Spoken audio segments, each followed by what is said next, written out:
আল্লাহ বলছে আমি আছি একজন মালিক আমি। এই জন্য দেলাওয়ার হোসেন সাইদি বলেছিলেন যে তোমাকে এমন একদিন হতে হবে যে তুমি বাংলাদেশে এদুরের গর্ত তুমি খুঁজে পাবে না। তাই দেলোয়ার সাইদির কথা আজকে প্রমাণ পাওয়া গেল। তাই আজকে শেখ হাসিনা বাংলাদেশে একটা এদুরের গর্ত খুঁজে পাইনি। বাদশাকে ফকির করি আর ফকিরকে আমি বাদশা করি। আর শেখ হাসিনা ছিল একসময় বাদশাহ, আজকে তাকে ফকির বানিয়ে দিয়েছে রাস্তায়। বলেন সুবহানাল্লাহ। আর কোনো সম্মান নাই, তার কোনো ইজ্জত নাই। আজ সে নাগরিক বাংলাদেশের, তো নাগরিক হিসেবে থাকতে পারবে না আজ বাংলাদেশ। আসসালামু আলাইকুম ওয়া রাহমাতুল্লাহি ওয়া বারাকাতুহু। আলহামদুলিল্লাহ নাহমাদুহু ওয়া নাস্তাঈনুহু ওয়া নাস্তাগফিরুহু ওয়া নু'মিনু বিহি ওয়া লা তাওয়াক্কালু আলাইহি ونعوذ بالله من شرور أنفسنا ومن سيئات أعمالنا من يهده الله فلا مضل له ومن يضلله فلا هادي له ونشهد أن لا إله إلا الله وحده لا شريك له ونشهد أن محمدا عبده ورسوله إن الله وملائكته يصلون على النبي يا أيها الذين آمنوا صلوا عليه وسلموا تسليما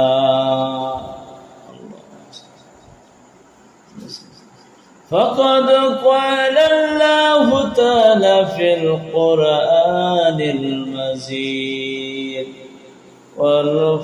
والفرقان الحميد أعوذ بالله من الشيطان الرجيم بسم الله الرحمن الرحيم هل أتاك حديث الغاشية وجوه يومئذ خاشية عاملة ناصبة تصلى نارا حامية تسقى من عين آنية ليس لهم طعام إلا من ضريع لا يسمن ولا يغني من جوع وجوه يومئذ ناعمة لسعيها راضية في جنة عالية لا تسمع فيها لاغية فيها عين جارية فيها سرور مرفوعة وأكواب معروفة ونمارق مصفوفة وزرابع مبثوثة أفلا ينظرون إلى الإبل كيف خلقت وإلى السماء كيف رفعت وإلى الجبال كيف نصبت وإلى الأرض كيف سطحت فذكر إنما أنت مذكر لست عليهم بمسيطر إلا من تولى وكفر فيعذبه الله العذاب الأكبر إن إلينا إيابهم ثم إن علينا حسابهم সমস্ত তারিফ, সমস্ত গুণগান, সমস্ত আরাধনা সেই মহান আল্লাহর জন্য। আজকে আল্লাহ রাব্বুল আলামিন আমাদেরকে ভালোবেসে রহম করে আজকে কোরআন মাহফিলে বসার তৌফিক এনায়েত করেছেন, তাই সকল আলহামদুলিল্লাহ। শেখা নামদার তাজদারে মদিনা মুহাম্মদ মুস্তাফা সাল্লাল্লাহু আলাইহি সাল্লামের উপর শত সহস্র দরুদ ও সালাম বর্ষিত আল্লাহুম্মা আমিন। আল্লাহ পাক, আমরা দুনিয়াটাকে মন চায় জিন্দেগি ভেবে নিয়েছি। আজকে মরণের পরে যে আমাদের কি কঠিন ডিফিকাল্ট জায়গা হবে, কঠিন আযাব হবে, সে জাহান্নাম কি জায়গা, জাহান্নামে কেমন শাস্তি আযাব, আমরা এটা কোনো সময় আমরা খেয়াল করি না। মৌতের পরে যে আমাদের এই আযাবগুলো আসবে, যদি ভালো কাজ করি জান্নাতের মধ্যে সুন্দর জায়গার ব্যবস্থা আছে। আর যদি আমরা এ দুনিয়ায় মন চায় জিন্দেগি মনে করে আমরা নামাজ ছেড়ে দিয়ে, রোজা ছেড়ে দিয়ে, হজ ছেড়ে দিয়ে আমরা দুনিয়াটাকে জান্নাত মনে করে যে আমরা চলেছি, তাহলে আমাদের জন্য পরবর্তীটা কঠিন ডিফিকাল্ট, কঠিন জায়গা হবে, খারাপ জায়গা। আজকে আমরা ভালো ভাত খাওয়া, ভালো চাল, ভালো খাবার, ভালো ঘর করার চেষ্টা করি, কিন্তু মৌতের পর আমাদের ভালো খাওয়া, ভালো পড়ার চেষ্টা তো আমাদের করতে হবে। এই জন্য আল্লাহ পাক বলছে, তোমরা যদি দুনিয়ায় তোমাদের যে আবাদ করার জায়গা দুনিয়াটা, তোমরা যদি দুনিয়ায় ভালো আবাদ করে আসো, তাহলে জান্নাতে তোমরা সুখে থাকবে, জান্নাতে তোমরা রিল্যাক্সে থাকতে পারবে। আর যদি দুনিয়ায় আবাদ খারাপ করে আসো, তাহলে তোমাদের ফসলে কিছু ফল আসবে না, তোমরা জাহান্নাম তোমাদের যেতে হবে। তো আমাদের ক্ষেত ছিল দুনিয়াটা, আমাদের আবাদ যদি ভালো হয়, তাহলে আমরা ভালো সুন্দর চাল ডাল আমরা আবাদ ভালো খেতে পারি। ওরকম আমাদের ইবাদত বন্দেগী যদি করে যেতে পারি, আল্লাহর ইবাদত বন্দেগী করে আবাদ করে যেতে পারি, তাহলে কাল কিয়ামত দিন আমরা সুখে আরাম আসে খাবো। কেরালায় মানুষ কাজ করে, কত পরিশ্রম করে, যে আমি বাড়িতে সুখে থাকবো বলে করে, বাড়িঘর করব, গাড়ি করব, তারপরে আমি বাড়িঘর করে বাড়িতে বিবি বাল বাচ্চাকে নিয়ে রিল্যাক্সে থাকবো, আমার সুন্দর ঘর হবে, টাইলসের ঘর হবে, রং হবে, আর আমি সুন্দর, আমার একজন জমি জায়গা হবে, আমার সুব্যবস্থা হবে, ছেলেমেয়ের জন্য শিক্ষিত করতে পারি, ছেলেমেয়েদেরকে বিবাহ দিতে পারি। এই একটা আকাঙ্ক্ষা আসালে আমরা যে কেরালা থেকে মানুষ আসে, যারা কাজ করে, মেহনত করে, তারা কেরালা থেকে এসে, তারা সৌদি থেকে এসে তারা বাড়িঘর করতে পারে, ছেলেমেয়েকে ঠিক করে পড়াতে পারে। তারপরে সে সব কিছু মানে দুনিয়ার যেগুলা চলার সেগুলি সে রিল্যাক্সে সে খাবার খায়, রিল্যাক্সে ঘর করে, রিল্যাক্সে গাড়িতে চড়ে, রিল্যাক্সে বেড়ায়। আর যদি কেরালায় যদি আমি ঘুমিয়ে কাটাই, যদি আমি শুধু একদিন কাজ করে 10 দিন করবো না, শুধু ঘুমিয়েই থাকবো, তাহলে আমার এখানে কি টাকা আসবে? কখনো আসবে না। বাড়িঘর করতে পারবে না, জমি জায়গা কিনতে পারবে না, বাড়ি করতে ছেলে মেয়ের পড়াশোনাও করাতে পারবে না। এরকম ছেলে আছে না নাই? তাই কেরালায় কাজ করে যারা রোজ মেহনত করে, যারা পরিশ্রম করে, তারা বাড়িতে এসে তারা রিল্যাক্সে আনন্দে খায়, থাকে, বেড়ায়। আর যারা কাজ করে আসেনি কেরালায়, রিল্যাক্সে তারা ঘুরেছে কেরালায়, তারা কিন্তু বাড়িতে এসে ফিউজ হয়ে যায়। বোর কাছে ভালো থাকে না, বিবির কাছে ভালো থাকে না, ছেলে মেয়ের কাছে ভালো থাকতে পারে না, পাড়ার প্রতিবেশী ভালো থাকতে পারে। কেরালায় তুমি কাজ করে কি করলে টাকা? তাই আমাদেরও তাই দুনিয়াটা হচ্ছে এরকম জায়গা। তাই আজকে দুনিয়ায় হায়াত আছে, যতদিন হায়াত থাকবে ততদিন আমাদের ইবাদত বন্দি কামিয়ে যেতে হবে, ইবাদত বন্দি করতে হবে, যে আমাদের ঈমান হাসিল করতে হবে। ঈমান হাসিল করে ইবাদত বন্দি করা, একটু 5 ওয়াক্ত নামাজ, একটু মেহনত আছে, কষ্ট আছে, কষ্ট করতে হবে। কোরআন পড়া কষ্ট আছে, কষ্ট করতে হবে। রোজা মাসে, রমজান মাসে রোজা আমাদের ফরজ, রোজা করতে হবে, খুব কষ্ট আছে। এই কষ্টগুলো যদি আমরা করতে পারি, আমরা মানুষকে দান খারাপ, মানুষকে ভালোবাসা, এগুলো যদি করতে পারি, তাহলে কাল কিয়ামতের দিনে আল্লাহ পাক আমাদের এর যাজা, এর বদলা আমাদেরকে আল্লাহ পাক দিবে। এ দুনিয়ায় কিছু কষ্ট করলে পরজগৎ আমাদের জান্নাতি জায়গা হবে। আর এই দুনিয়ায় যদি মন চায় জিন্দেগি করি, জান্নাত আমাদের পাওয়া যাবে না। এই জন্য বলছে কঠিন জায়গা তোমরা আসো। তারপর দেখতে হবে সূরা গশিয়ার মধ্যে আল্লাহ পাক উল্লেখ করছে যে গশিয়ার মধ্যে যে মক্কায় অবতীর্ণ হয়েছে সূরাটা, কিন্তু 26টা আয়াত আছে। এই আয়াতটার মধ্যে জান্নাত এবং জাহান্নামের অনেক কিছু কথা বলেছে, যে জান্নাতে কি খেতে দিবে, জান্নাতে কি হবে, আর জাহান্নামে কেমন কষ্ট হবে, সমস্ত কিছু এই সূরা গশিয়ার মধ্যে আছে। আর আল্লাহ পাক বলছে আমি হিসাব নেব। আল্লাহ পাক বলছে যে আমি তোমাদের হিসাব নেব, যে ইন্না আলাইনা হিসাবাহুম, অবশ্যই তোমাদের আমি হিসাব দেব। দুনিয়ায় কি করেছো না করেছো আমি আহকামুল হাকিমিন, আমি হাকিম হব, আমি জজ হব, যে মালিক আমি দিন, যে সূরা ফাতিহা পড়ে বিচার দিনে মালিক, আজকে তোমাদের মালিক হবো, সে বিচার আমি সূক্ষ্ম তোমাদের বিচার হিসাব দেব। তো হিসাব কিন্তু দিতে হবে আল্লাহর কাছে। আমরা যে যাই কাজ করি না কেন আল্লাহর কাছে একদিন হিসাব দিতেই হবে। আল্লাহ পাক বলছে ইন্নী আলাইনা হিসাবাহুম, অবশ্যই আমি সকলের হিসাব নেব। তা আল্লাহ পাক বলছে এই সূরাটা বলছে হাল আতাকা হাদিসুল গাশিয়া, তোমার কাছে সে কিয়ামতের বর্ণনা পৌঁছেছে। তো কিয়ামতের বর্ণনা পৌঁছেছে, নবীকে বলছে, কোরআনে উল্লেখ করে পৌঁছেছে।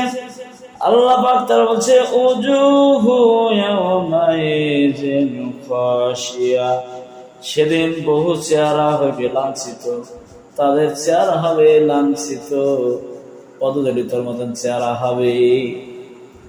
তারপর আল্লাহ বলে আমিনাতুন নাসিবা, আমিনাতুন নাসিবা, বিপদ ও ক্লান্তি যুক্ত হবে সেদিন।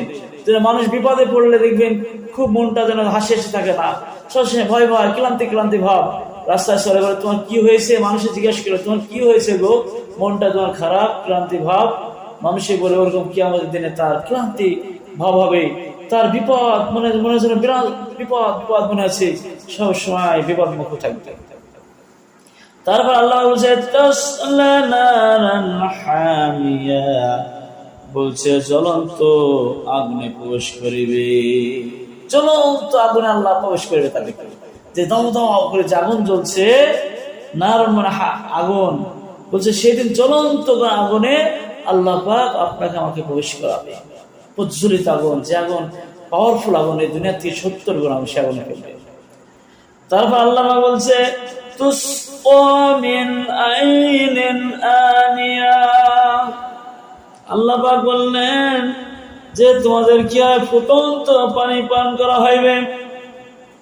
যে তুসকা মিন আইনিন আনিয়া, বুঝে তোমাদেরকে ফুটন্ত পানি পান করা হবে। যখন জাহান্নামের মারা বলবে আল্লাহ পানি দাও পানি দাও, আল্লাহ তুমি পানি দাও করে জাহান্নামে ছটফট করবে। আর ফেরেশতা মন্ডলী দিকে বললে ও ফেরেশতা মন্ডলীরা পানি করছে, ওই গরম পানি নিয়ে যা, বালতি করে লোহার বালতি করে নিয়ে যাবে, আর ওই গরম পানি আর ফেরেশতারা দেবে, আর ওই পানি পিপাসার কারণে গরম পানি খেতে যাবে, লাড়ি হুড়ে পাশা দিয়ে চলে যাবে, এত কষ্ট হবে। আর গরম পানি বুঝতে পারছেন পিপাসার কারণে খাবে, আর এত পাওয়ারফুল গরম পানি, চা খেলে যেন জিভ পুড়ে যায়। আর ওই জাহান্নামের ওই গরম পানি খেলে লাড়ি হুড়ি করে পাশা দিয়ে বেড়ে যাবে, কিন্তু জান বেরাবে না, মাগার জান নিকালে গিয়ে কিছু জান বেরাবে না, তাদের জানি বেরাবে না, ফুটন্ত পানি পান করা হবে আল্লাহ বলছে। তারপর বলছে লাইসা লাহুম তা'ামুন ইল্লা মিন জারিদ, তাদের খাদ্য হবে কেবলমাত্র, কেমন খাদ্য বলছে জানেন, তাদের খাদ্য হবে যে কাঁটাযুক্ত তৃণ, মানে এমন কাঁটাযুক্ত খাবার, সেই খাবারটা কিন্তু ঢুকবে না, মা খেতে পারবে না, ললিতে বেঁধে যাবে। আর ললিতে বাঁধবে সে খাবার, সেই দিনে সেই খাবার খেতে গিয়ে নামবেও না, উঠবেও না, কাঁটাযুক্ত খাবার আল্লাহ পাক দিবেন। তারপর আল্লাহ পাক বলছেন লা ইসবিলু ওয়ালা ইগনি মিন জু, আল্লাহ পাক বলছে তা পুষ্টি সাধন করিবে না, ক্ষণ্ণবৃত্তি করিবে, তাদের খাবারে কোনো পুষ্টি হবে না, সেই খাবারে কোনো মানে তাদের পিপাসা, তাদেরকে খিদাও মিটবে না, আল্লাহ পাক বলছে কোনো পুষ্টিও হবে না। তারপর আল্লাহ বলেন উজুহু ইয়াওমাইজিন নাইমা, আল্লাহ পাক বললেন বহু চেহারা সেদিন উৎপন্ন হইবে, তাদের চেহারা উৎপন্ন হবে, এত কষ্টদায়ক হবে সেদিন, এত কষ্টদায়ক হবে যে আল্লাহ পাক বলছে সেই দিন তাদের চেহারা খুবই খারাপ হবে, উৎপন্ন হবে। তারপর আল্লাহ পাক বলছেন আমিনাতুন আমিনাতুন লিসাইহা রাজিয়া। আপন কাজ সাফল্যর আনন্দে, তখন হচ্ছে আপন কাজে সাফল্য আনন্দে, তখন এমন আনন্দ হবে, এত আনন্দ পাবে না সেদিন, কষ্ট আর কষ্ট। ফি জান্নাতিন আলিয়া, বলছে তাদের কি হবে জানেন?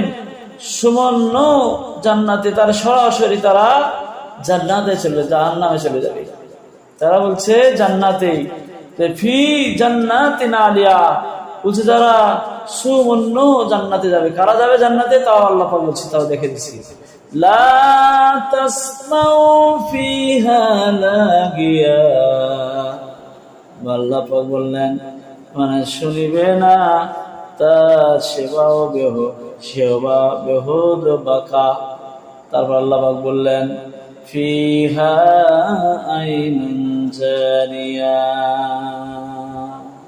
ফিহা আইনুন জারিয়া। আল্লাহ পাক সেদিন কি হবে? থাকিবে সেথা বহমান নহর। এবার যারা জান্নাতে যাবে থাকিবে তাদের বহু নহর। সেই নহর কেমন নহর হবে জানেন?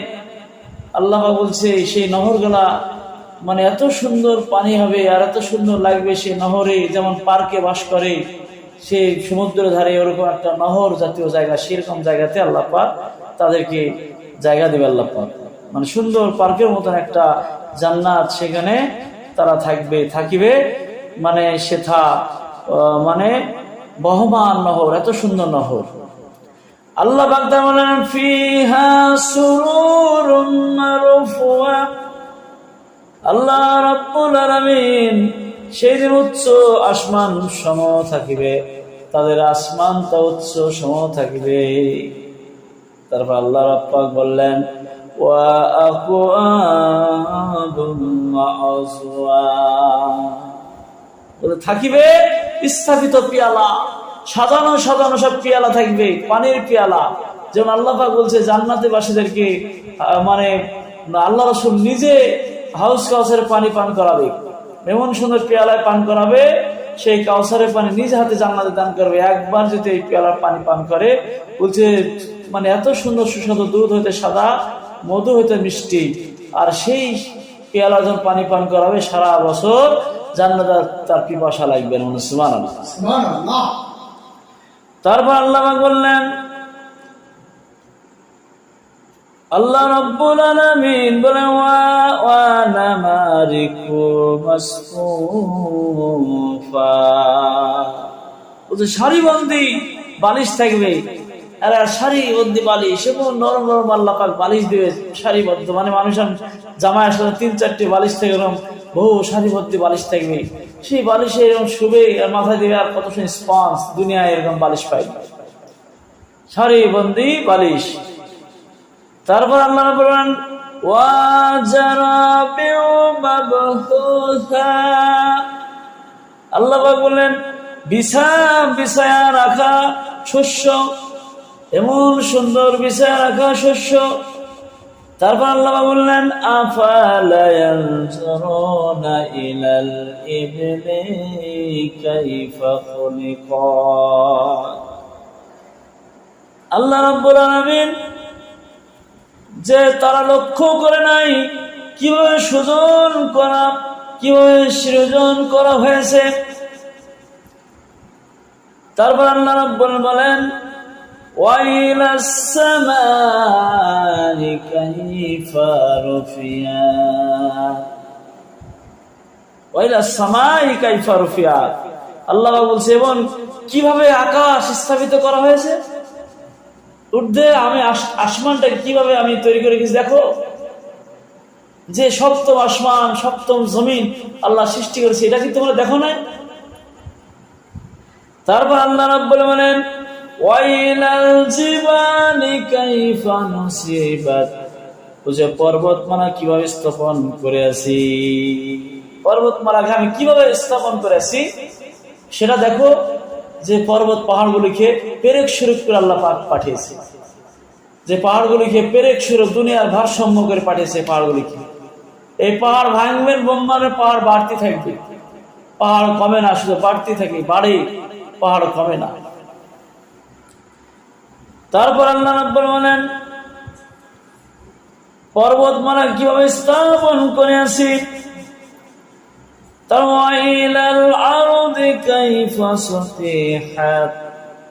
আল্লাহ পাক বললেন ভূমন্ডলকে কিভাবে ভূমন্ডল কিভাবে বিছানো হয়েছে, আর আমি এই ভূমন্ডলকে কিভাবে বিছানা মতন করে দিয়েছি।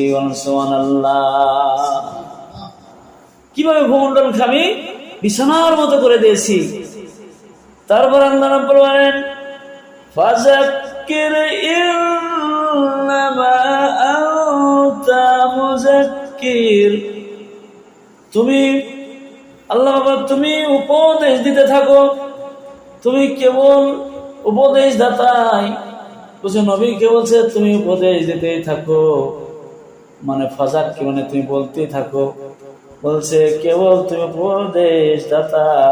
ফাযাক্কির ইন্নামা আনতা মুযাক্কির, আল্লাহ নবীকে বলছে আমি প্রতিনিধিকে তোমাকে পাঠিয়েছি, তুমি উপদেশ দিতেই থাকো, তুমি কেবলমাত্র উপদেশ দাতা, তুমি মানুষকে উপদেশ দাতা, উপদেশ দিতেই থাকো,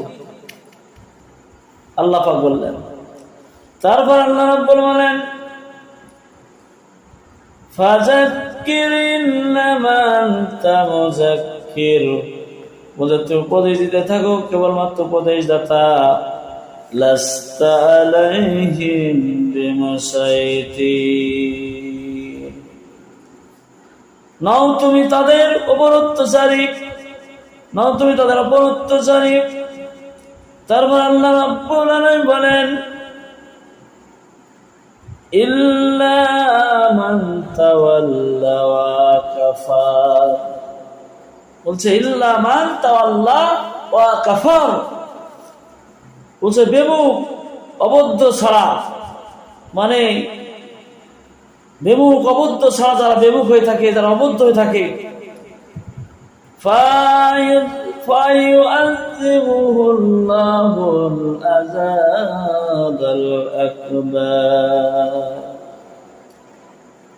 বলছে আল্লাহ পাক বললেন ফায়ুআযিবুল্লাহুল আযাবাল আকবার,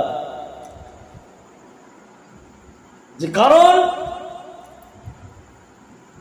দেবেন আল্লাহ তাদেরকে কঠোর শাস্তি। আল্লাহ বলছে তাদেরকে কঠোর শাস্তি দেব, যারা অবদ্ধ হয়ে থাকবে, বেমুখ হয়ে থাকবে, আল্লাহকে যারা চিনবে না, তাদেরকে আল্লাহ পাক বলছে আমি কঠোর শাস্তি দেব। বলছে আযাবুল আকবার, বলছে ফায়ুযাবুহুল্লাহুল আযাবাল আকবার, আল্লাহ রাব্বুল আলামিন বললেন যে আমি তাদেরকে কঠোর শাস্তি দেব, মানে এমন শাস্তি, কারণ দেবেন আল্লাহ তাদেরকে কঠোর শাস্তি, মানে আযাবের পর আযাব, মারের পর মার, আর আগুনের মধ্যে আল্লাহ পাক রাখবে। তারপর আল্লাহ রাব্বুল বলেন ইন্না ইলাইনা ইয়াবাহুম, ওদের প্রত্যাবর্তন আমার দিকে, ওদের প্রত্যাবর্তন আমার দিকে, যেখানে যাক না কেন, আসমানে থাকলে আমার কাছে আসতে, জমিনে থাকলে আসতে হবে, যেখানে লোকে থাক না কেন, যেখানে নালদের তলায় থাক না কেন, সপ্তম জমিনের তলায় থাক না কেন, সমুদ্রের তলায় থাক না কেন, আল্লাহ পাক বলছে আমার কাছে তাদেরকে প্রত্যাবর্তন হতেই হবে, আমার দিকে প্রত্যাবর্তন হতে হবে। তারপর আল্লাহ বলেন সুম্মা ইন্না আলাইনা হিসাবাহুম, বলছে হিসাব আমি নেব, বলছে তাদের আমার কাছে তাদের প্রত্যাবর্তন হতে হবে। আল্লাহ পাক বলছে ইন্না আলাইনা হিসাবাহুম, তাদের হিসাব আমি নিজে নিব, আমি হচ্ছে হাকিম, আমি জজ। সারা বিশ্বে যত হাকিম, উকিল, ব্যারিস্টার যত কিছু আছে না কেন, জ্ঞানী বুদ্ধিজীবী, সকলের বিচার আল্লাহ পাক নেবে, সূক্ষ্ম বিচার। ওই জন্য আল্লাহ পাক বলছে ফামান ইয়ামাল মিসকালা যাররাতিন খায়রান ইয়ারা ওয়া মান ইয়ামাল মিসকালা যাররাতিন শাররান ইয়ারা, কোন পরিমাণ যদি কেউ নেকি করে, আল্লাহ পাক বলছে সেটাও আমি মানে বিচার করব, আর যদি অনুকরণ গুনাহ করে সেটাও আমি আমার কাছে বিচার হবে। আল্লাহ পাক বলছে কেউ পালাতে পারবে না, আমি সূক্ষ্ম আমি হাকিম, আমি জজ, আমি আহকামুল হাকিমিন, আমি প্রত্যেকটা মানুষের আমি পুঙ্খানুপুঙ্খ আমি হিসাব নেব, সূক্ষ্ম সূক্ষ্ম হিসাব নেব। আজকে যে বাংলাদেশে শেখ হাসিনা কত আলেম ওলামাকে অত্যাচার করেছে, তো কত আলেমদেরকে জেলখানায় বলেছে, কত আলেমদের অন্যায় ভাবে তাদেরকে মারধর অত্যাচার করেছে, কত মাদ্রাসা ব্যান করে দিয়েছে, আর কত মুসলিমদের ধরে ধরে জেলে ভরে দিয়েছে, এই অত্যাচার করেছে। তার শেখ হাসিনা পাপের প্রায়শ্চিত্ত আজকে সে পাচ্ছে। আল্লাহ বলছে আমি আছি একজন মালিক আমি। এই জন্য দেলাওয়ার হোসেন সাঈদী বলেছিলেন যে তোমাকে এমন একদিন হতে হবে যে তুমি বাংলাদেশে এদুরের গর্ত তুমি খুঁজে পাবে না। তাই দেলাওয়ার সাঈদীর কথা আজকে প্রমাণ পাওয়া গেল। তাই আজকে শেখ হাসিনা বাংলাদেশে একটা এদুরের গর্ত খুঁজে পাইনি। তাই ইন্ডিয়া এসেছে, তার শান্তি নাই, এই জন্য দুনিয়ায় তার অশান্তি শুরু হয়ে গেছে। আখিরাতে কেমন আযাব হবে আল্লাহ মহানে জানি। এই জন্য এই দুনিয়ায় এত বড় না, ছাগলে তোমাদেরকে ঝড়ে ভেঙে দেবে, আর এত বড় ছোট হয় না, ছাগলে মরে করে দেবে। আজকে আমাদেরকে বেশি বাড়তে গেলে আল্লাহর তরফ থেকে আযাব গজব শুরু হয়ে যায়, আসমানি গজব। তাই শেখ হাসিনার সম্মান নষ্ট হয়ে গেল, ইজ্জত নষ্ট হয়ে গেল। আল্লাহ বলছে আমি বাদশাকে ফকির করি, আর ফকিরকে আমি বাদশা করি। আর শেখ হাসিনা ছিল একসময় বাদশা, আজকে তাকে ফকির বানিয়ে দিয়েছে রাস্তায়। বলেন সুবহানাল্লাহ। আর কোনো সম্মান নাই, তার কোনো ইজ্জত নাই। আজ সে নাগরিক বাংলাদেশের, তো নাগরিক হিসেবে থাকতে পারবে না। আজ বাংলাদেশে থাকার কোনো যোগ্য নয়, কোন শক্তি নাই। আজকে লন্ডনও তাকে নিতে চাইছে না, এত পাপিষ্টি তার নারী। তাই আমরা দুনিয়ায় আজকে দেখছি, আজকে শেখ হাসিনার বিরুদ্ধে আজকে সারা বাংলাদেশ মুসলিমরা আজকে তার ষড়যন্ত্র শুরু করে দিয়েছে। আজকে বাংলাদেশের মানুষ সজাগ হয়েছে, আজকে সজাগ শক্তিশালী মুসলমানরা বাঘের বাচ্চা। কিন্তু আজ মুসলিমরা যদি এরকম দৃঢ় নিয়ে একিত হয়, অ্যাক্টিভ হয়, সারা বিশ্বে মুসলিমরা বিজয় লাভ করবে। সুবহানাল্লাহ। আল্লাহ পাক আপনারা আমাদেরকে সকলকে যেন কোরআনের আইন মেনে চলতে পারে সেই তৌফিক দান ইনশাআল্লাহ। আমিন। আসসালামু আলাইকুম ওয়া রাহমাতুল্লাহ।